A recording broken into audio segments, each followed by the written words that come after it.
Kevin, bonsoir. Bonsoir. Heureux de vous avoir. Alors, vous êtes donc, comme je viens de le dire, le leader de la Ligue communiste révolutionnaire. Alors, dites-moi, on va faire les choses calmement, parce qu'on dit toujours, Krivine, Laguiller, tout ça, ils sont à l'extrême gauche, à la gauche de la gauche. Alors, assez rapidement, sinon je vais être obligé de vous mosaïquer, de vous faire écouter Imouvrini, et ça, personne s'en remet.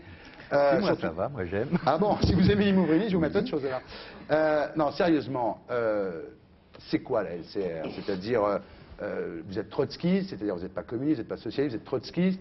En quelques mots, s'il fallait expliquer votre position politique, parce que je crois que les gens vous connaissent, les gens connaissent l'extrême gauche, mais ils ne savent pas à quoi ça correspond exactement. Non, mais vous l'avez dit tout à l'heure, je crois que ce qu'on appelle aujourd'hui l'extrême gauche, on pourrait presque l'appeler la gauche, dans la mesure où la gauche fait une politique de droite. Je veux dire, c'est-à-dire que c'est un courant politique avec plusieurs organisations. Les plus connues, c'est Lutte ouvrière et la Ligue communiste révolutionnaire.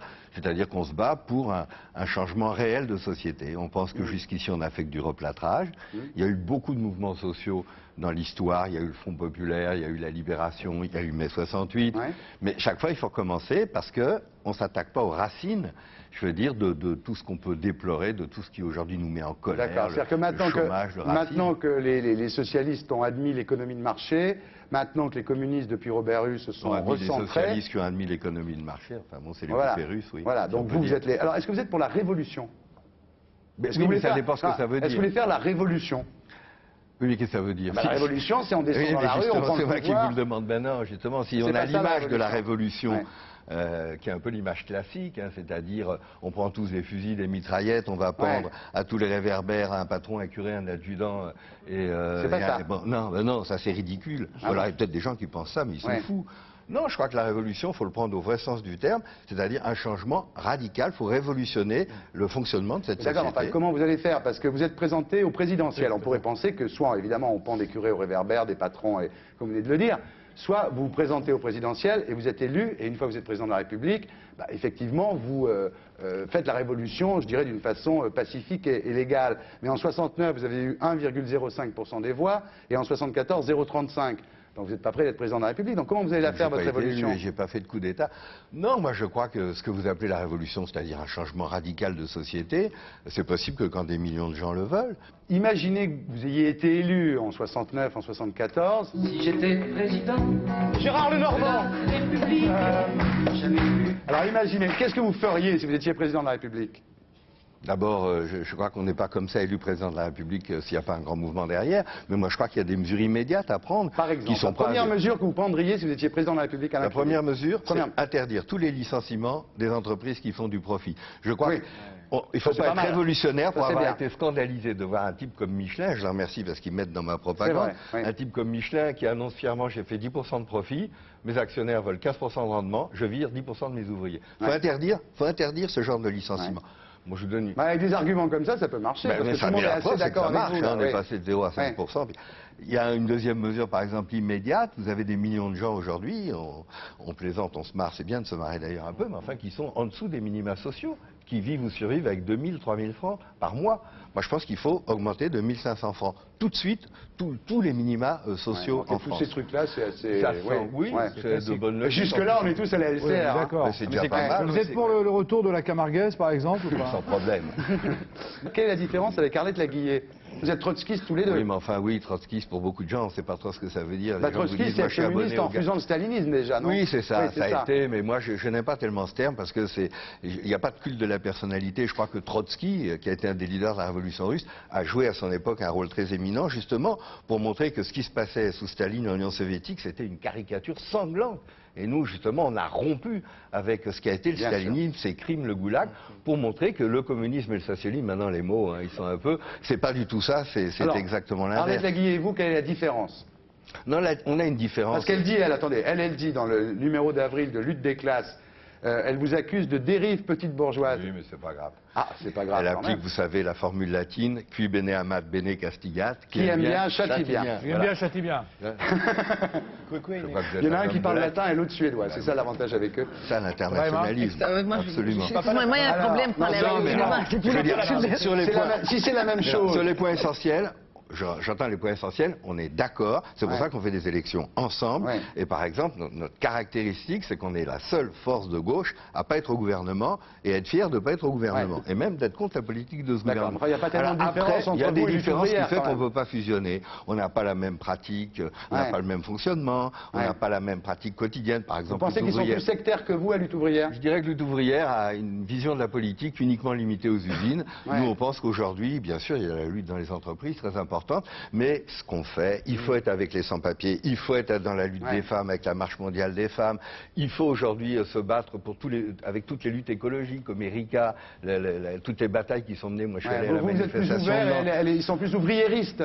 Enfin, je veux dire, à mon avis, c'est le désaccord qu'on peut avoir, c'est peut-être une pratique plus limitée. Bien, mais enfin, alors, sur le fond, on a beaucoup de points communs. Sinon en juin 1999, vous avez fait une liste commune d'ailleurs avec lutte ouvrière pour les européennes, et vous avez obtenu, là ça marche déjà mieux quand vous êtes unis, vous avez fait 5,2. Eh oui.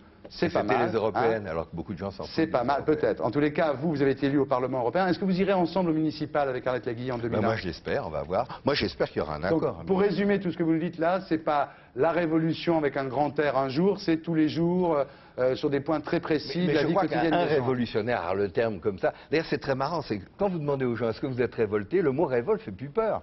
Je me rappelle, je jouais aux vieux combattants encore, il y a 30-40 ans, la révolte, c'était les anarchistes avec des cheveux en couleur, ça foutait la trouille. Alors, la révolution telle que nous on l'entend, c'est-à-dire un changement de société, au contraire, c'est donner un contenu positif à la révolte. Il faut qu'on avance là, parce que sinon... Il est intéressant, monsieur Créville. Vous, ça vous fait rien, vous avez vu le public. Hein. Je sais. Ah ouais. Là, le public, quand on met Imouvrini, les gens souffrent. Dur, hein. Là, les gens souffrent. Hein. Allez, les prochains invités, Imouvrini. Imouvrini. Bien. Alors, Alain Krivine, vous êtes né en 1941 d'un père dentiste, milieu juif, intello de gauche. Et alors, il vous est arrivé une histoire extraordinaire. Un jour, dans l'appartement où vous étiez avec votre mère et votre frère jumeau, parce qu'Alain Krivine a un frère jumeau qui s'appelle Hubert. Un faux jumeau, je précise. Roger Giquet, je me disais bien. Non, c'est un autre. Hubert. Voilà. Et alors, si c'était un vrai jumeau, ça m'aurait aidé parce qu'on pouvait se remplacer au Parlement et dans les meetings. Non, on peut pas. Bon, et alors, extraordinaire, vous êtes donc dans vos berceaux tous les deux avec votre frère faux jumeau Hubert. La Gestapo débarque dans l'appartement, donc en étant pas 42 à peu près. Et les gens de la Gestapo disent, enfin les soldats de la Gestapo disent, ce sont des beaux enfants et ils repartent. Est-ce que cette histoire est vraie? Moi, je ne me rappelle plus, mais c'est ce que ma mère m'a raconté, parce que mon père se cachait, comme tous les juifs, à Paris, donc il n'était pas à la maison. Et c'est ce que ma mère a raconté, je ne crois pas qu'elle a menti. C'est incroyable, cette histoire. Ça peut arriver, hein, je veux dire, d'avoir deux types de la Gestapo comme ça. Il y a eu d'autres enfants comme ça qui ne sont pas passés. C'est une histoire extraordinaire. Oui, elle est assez En plus, ils ont dit de beaux enfants. Je ne dis pas que vous êtes laid. Non. Alors, est-ce que c'est vrai que cette chance liminaire, comme ça, dans votre vie, vous a laissé du recul, la dérision de l'humour? Parce que finalement, tout ce que vous vivez depuis l'âge de 1 an, c'est durable.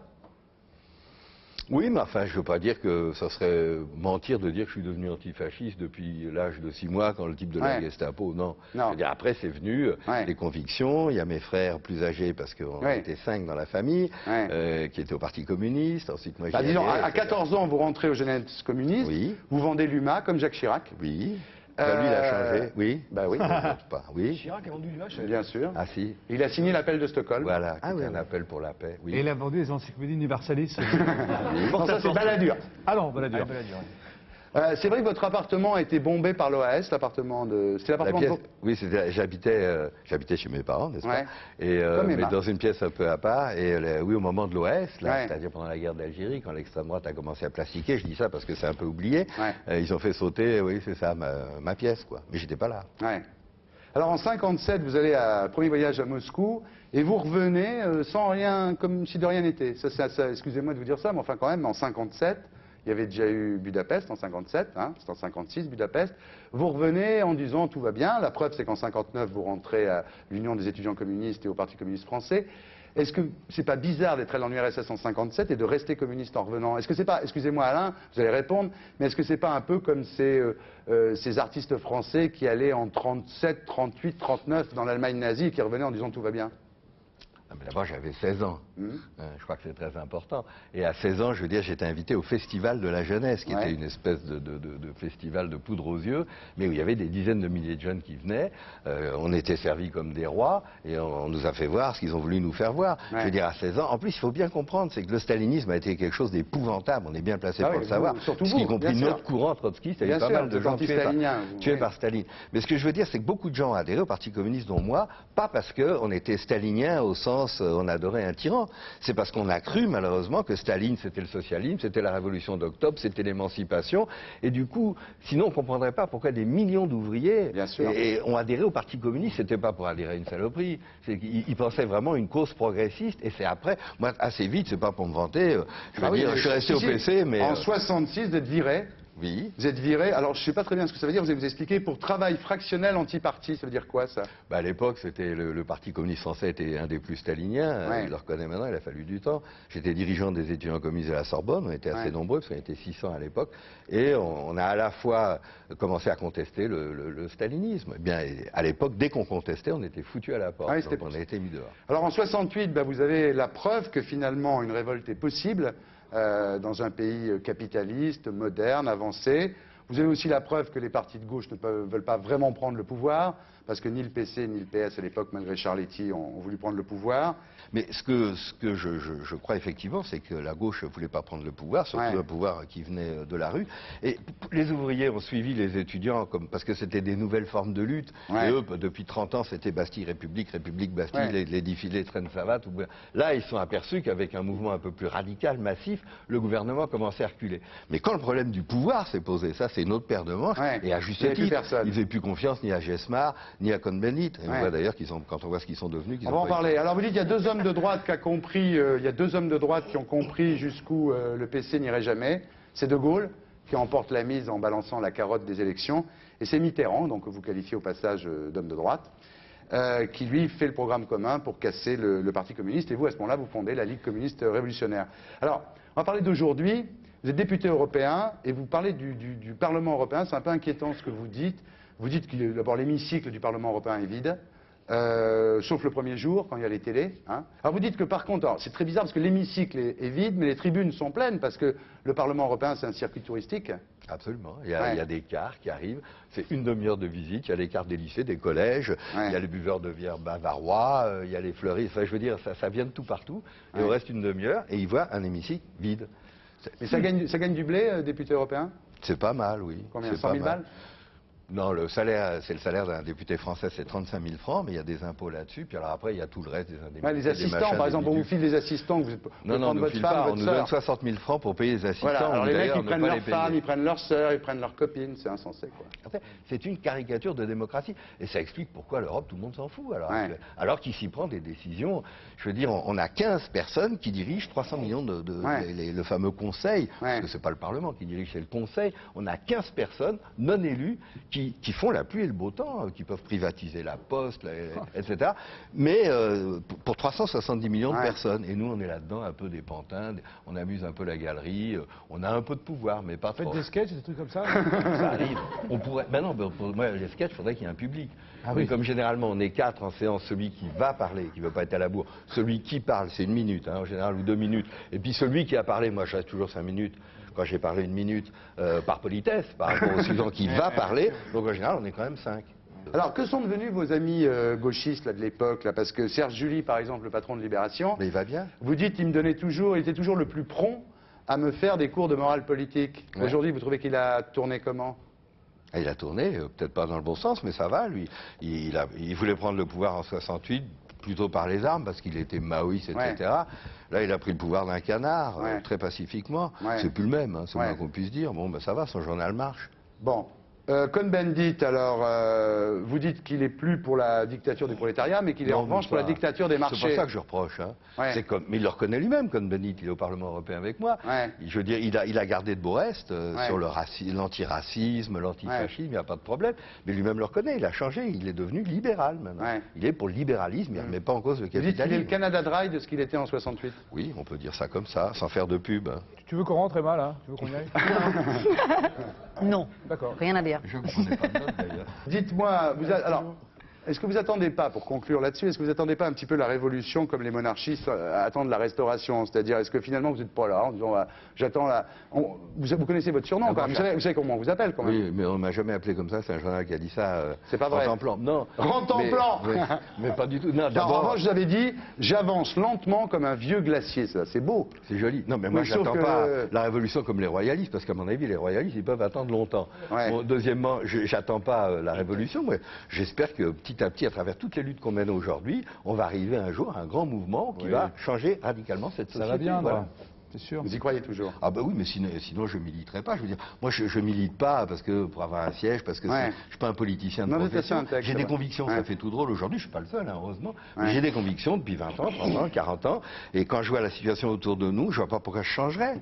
Je pense qu'on a encore plus de raisons de se révolter aujourd'hui qu'en 68. Les riches sont de plus en plus riches et les pauvres de plus en plus pauvres. Puis en 68, je veux dire, il n'y avait pas de chômage, il n'y avait pas Le Pen, il n'y avait pas de Tchernobyl. Bon, ça fait beaucoup. Hein. Ami, entends-tu le renard, le corbeau sur nos plaines? Zelda, Motivé.